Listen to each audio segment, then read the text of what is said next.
Joseph Vijay எனும் நான்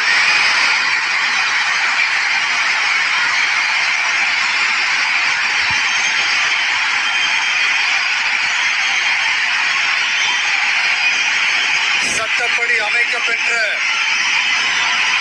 இந்திய அரசியல் அமைப்பின்பால் உண்மையான நம்பிக்கையும் மாறா பற்றும் கொண்டிருப்பேன் என்றும் இந்திய நாட்டின் ஒப்பில்லாத முழு முதல் ஆட்சியையும் ஒருமையையும் நிலை நிறுத்துவேன் என்றும் தமிழ்நாட்டு அரசின் முதலமைச்சராக உண்மையாகவும் உளச்சான்றின்படியும் என் கடமைகளை நிறைவேற்றுவேன் என்றும் அரசியல் அமைப்பிற்கும் சட்டத்திற்கும் இணங்க அச்சமும் ஒருதலை சார்பும் இன்றி வெறுப்பை விலக்கி பலதரப்பட்ட மக்கள் அனைவருக்கும்